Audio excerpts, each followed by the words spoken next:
seguinte, que o governo Lula lançou o maior programa de créditos do mundo, crédito consignado para o trabalhador. Nós achamos que vamos conseguir atingir 30 milhões de brasileiros, porque essa é uma preocupação cotidiana do presidente Lula. A gente recuperou um conjunto de políticas públicas que voltaram a colocar o país crescendo. Você sabe o que fazia discurso, não fazia discurso. A economia vai crescer no primeiro ano de 0,8. Cresceu 3,2. Depois, no ano passado, ia crescer 1,5%. Cresceu 3,4%. Sabe por quê? No governo Temer e Bolsonaro, o salário mínimo ficou congelado 7 anos. Congelado. Não tinha reajuste. Não tinha. Voltou com o governo do presidente Lula. Sabe o que aconteceu com a renda dos trabalhadores brasileiros? Subiu e subiu muito. Nós estamos no recorde de renda. R$ 3.400. A maior renda da história. Subiu algo em torno de 10%. Mas sabe qual foi o crescimento nos mais pobres? 19%, sabia? Não. Sabia quem está no menor desemprego desde 2012? 6,2%. E nós vamos para 5,9%. É que tem um mundo paralelo que a oposição vive que desconhece a vida real das pessoas. Você sabe quantas pessoas, quando o Lula assumiu, estavam passando fome, pelos dados da Unesco, insegurança alimentar? 33 milhões de pessoas. Nós já tiramos 24 milhões. Isso aqui são números. Em relação a número, viu, Kim? Eu não sou deles que é lá na Câmara. Tem uns que levantam qualquer número. Mas essa é a trajetória real. A vida do povo mais pobre está melhorando aqui no país. Em relação ao que você faz, é um discurso contraditório em relação aos benefícios tributários. Você diz, foi a Dilma que criou. Verdade, a Dilma criou uma parte. Tem um probleminha. Tinha um sujeito chamado Eduardo Cunha, que ela mandou X de desonerações, virou 3X. Ela depois quis tirar, porque era para uma determinada conjuntura econômica. Aí você critica lá e agora não quer votar no corte linear dos benefícios tributários. Mas quem disse? Você no começo. Eu votei na renúncia para as grandes empresas. Agora, veja, eu não votei com oposição, não. Então eu votei para terminar com o privilégio tributário. Então, boa. Vamos estar juntos nessa, entendeu? Então, eu acho que esse debate aqui é um debate central para a gente tirar o país dessa paralisia. Porque nós temos um certo impasse. Sim. Um certo impasse político. Eu espero que na próxima semana a gente consiga retomar as votações. Foi votada a urgência. Em que pé que tá? Foi votada a urgência de um projeto de lei complementar sobre benefícios tributários. Que, em tese, escolhendo um relator, a gente pode votar na próxima semana ou na outra semana, desde que tenha um acordo. Então, veja, a gente vai ter que resolver uma situação fiscal. Tem esse dos benefícios tributários, tem a medida provisória que cobra dos bancos, que cobra das bets. Esse debate das bets é um debate que eu quero ver, viu? Porque muita gente contra, então cada um tem que se posicionar, né? Então eu espero que a gente consiga votar essa medida provisória e consiga também votar esse corte linear dos benefícios tributários. No meio de toda essa confusão. Porque tem um problema que a gente está vivendo lá. E a minha próxima pergunta eu vou falar sobre isso. Que é o julgamento do Bolsonaro. Porque isso é mais um elemento complicador do quadro. Porque, Vilela, essa trama golpista não foi qualquer coisa. Gente, eu li todo o relatório da Polícia Federal. Os caras tinham um plano de assassinato do presidente Lula, do Geraldo Alckmin, do Alexandre de Moraes. Do Alexandre de Moraes, eles chegaram a ir até a casa do Alexandre de Moraes, no dia 15 de dezembro, armados. Cara, isso é muito grave. E o plano, mas a população... Isso tem investigação. Tudo. Tem investigação, tem mais do que investigação. Eles monitoraram todo o diálogo dos kits pretos. Os kits pretos são chamados agentes das Forças Armadas que ficam num centro lá em Goiás. É um grupo de operações táticas. Todo o diálogo das conversas dele estava ali. Mais do que isso, monitoraram as antenas de celulares. Os deslocamentos. A eleição acabou No dia 9 de novembro, o general Mário Fernandes vai lá no Palácio Planalto, imprime 9 cópias dessa Operação Punhal Verde e Amarelo com esses assassinatos e vai ao Palácio da Alvorada. Eu não sei, eu queria já aproveitar a resposta. Eu tô meio confuso se eu tô respondendo ou tô perguntando. Você tá respondendo. Tô respondendo. E você tem 6 minutos e meio porque ele te deu 1 minuto e meio que ele passou. Então eu vou aproveitar na minha resposta, já vou dar uma provocada um pouco no Tá. Kim. Eu não consigo entender como é que alguém assina um projeto que dá anistia a quem nem foi julgado ainda. Porque o que o Bolsonaro tá querendo é algo espantoso. Inédito. Ele quer ser anistiado e um processo que ele não foi julgado. Vai ser julgado. É uma trama golpista. Ô, Vilela, esse caso é muito grave. Porque essa turma vai tentar de novo se não for punida. Você veja a situação. Eduardo Bolsonaro fora do país, tentando conseguir sanções contra o Brasil, contra o ministro do Supremo Tribunal Federal, numa clara obstrução da justiça, porque é o pai dele que está sendo julgado. Ou seja, é a continuidade do golpe. Qual a diferença de um daqueles que entrou no Supremo, quebrando tudo no dia 8 de janeiro, e de você estar fora do país, tentando atingir as instituições diariamente? Então estão ameaçando agora votar antes do recesso esse projeto da anistia. Essa notícia está nos jornais hoje, mas eu queria saber por que o Kim assinou um projeto de anistia como esse. 3 minutos para réplica. Vamos lá, antes de responder o Lindbergh, eu quero ressaltar as 2 principais perguntas que eu fiz, Lindbergh, você não respondeu. Primeiro, em que momento, qualquer momento da economia, é bom eu tirar o dinheiro do pobre para dar privilégio fiscal para Globo? Em que momento? Você falou, não, no momento da economia que a Dilma criou era bom. Em que contexto isso é bom? Isso você não respondeu. Outra coisa que você não respondeu. Daqui a pouco. Outra coisa que você não respondeu. Como que você pode falar em combate a bilionário, em combate a rico no governo Lula, quando em 2023, o governo Lula, ele concedeu 76 bilhões de reais do BNDES para grande empresário. E não são todos os empréstimos do BNDES, eu já excluí todos para os pequenos e médios. 76 bi saiu de bolso de pagador de imposto pobre para ir para rico. Você não me respondeu como se pode falar em combate a bilionário sem você falar nisso. Respondendo, e outro ponto também para corrigir, você jogou pela segunda vez, né, a culpa na Câmara dos privilégios do governo Dilma, né? Que não é o meu. Desculpa aqui. Vai.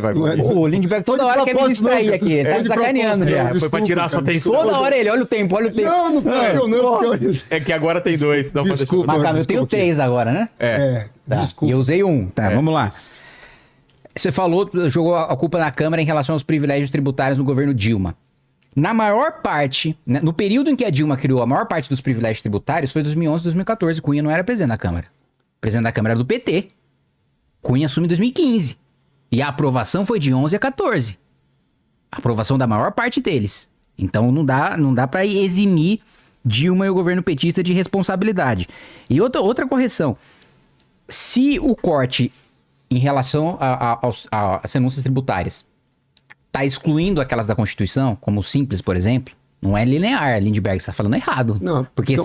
se for linear, era em cima dos 800 bi. Então não é em cima dos 800, é em cima de 150. Se é em cima de 150, a gente vai cortar 15 bi. E o governo aumentou o gasto em 250 bi.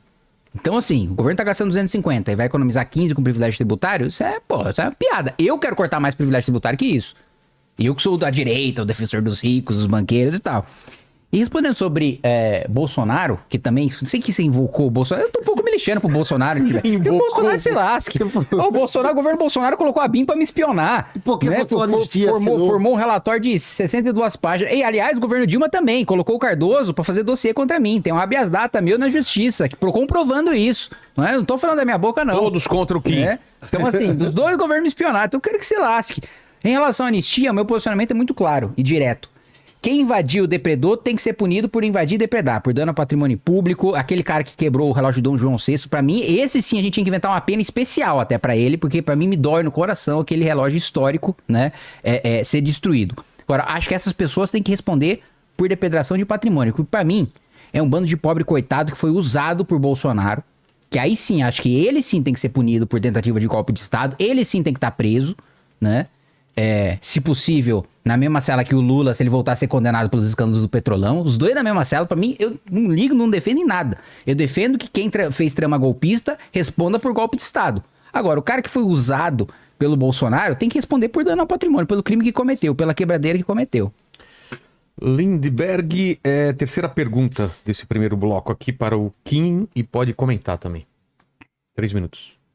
Olha, primeiro é porque tem que responder E perguntar no final. Deixa a pergunta pro final. Deixa eu te contar, mas é claro que, Kim, quando eu falei corte linear, como é uma lei complementar, tudo que está garantido pela Constituição está fora. Então não é 800 bi. Não é 800 bi. O Haddad está falando em 20 bi que vai ter para o governo com esse corte, o que é uma vitória. Veja bem, falou 800. É porque PEC, 800 bi são todos os benefícios tributários, tem razão. Mas o corte não vai ser em todos, porque PEC são necessários 308 votos para aprovar. É muito mais difícil. Agora você faz confusão aqui. Deixa eu contar. BNDES, não tem problema o banco público emprestar para grandes empresas que fazem investimentos, que estimulam a economia. Isso é o papel dos bancos. E o BNDES faz isso com sucesso há muito tempo. Não é de agora. Eu vi muito vocês que estavam falando metrô na Venezuela. Sabe quem fez o empréstimo pro metrô na Venezuela? Foi Fernando Henrique Cardoso. E aquilo teve importância aqui no Brasil, porque eram empresas brasileiras que estavam lá.